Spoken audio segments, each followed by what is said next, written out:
tu es un pivot au basket et que tu comptes travailler de manière acharnée pendant des semaines et des semaines, mais que tu fais pas les 3 exercices que je vais te montrer aujourd'hui, alors tu vas pas progresser aussi vite que prévu et personne ne va te prendre au sérieux. Donc dans cette vidéo, je vais te montrer 3 exercices essentiels pour n'importe quel pivot de n'importe quel niveau. Viens avec moi, je te montre tout ça, c'est parti.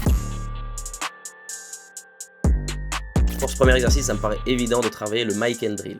L'idée là-dessus, c'est de pouvoir enchaîner les finitions vers le cercle en récupérant sa balle sans la descendre trop bas et remonter de l'autre côté. Alors oui, je ne fais qu'1m74, je sais que vous vous posez la question, vous avez maintenant la réponse, c'est pas forcément la peine de me le dire en commentaire. Bref, pour revenir à l'exercice, vous pouvez finir en étant face au cercle, en étant dos au cercle ou bien en utilisant un dribble pour pouvoir remonter derrière.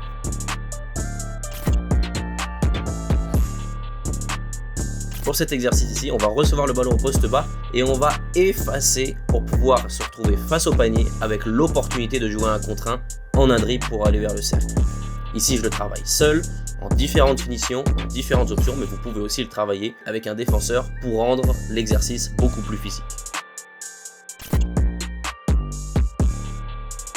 Ce troisième exercice, c'est de loin le plus simple, c'est de pouvoir être capable de marquer des lancers francs. Aujourd'hui, au plus haut niveau, on recherche des pivots avec un fort pourcentage au lancer franc. Parce que oui, un joueur pivot est théoriquement censé provoquer beaucoup de fautes et donc se retrouver régulièrement sur la ligne de lancer franc. Et donc pour ça, il faut être capable d'être adroit et régulier.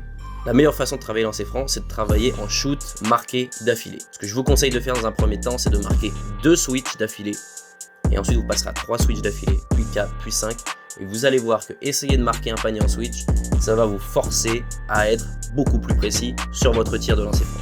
J'espère que tu as kiffé cette vidéo et qu'elle va te permettre de progresser de manière incroyable pendant des semaines et des semaines et des semaines. C'était Coach Mathis. Ciao.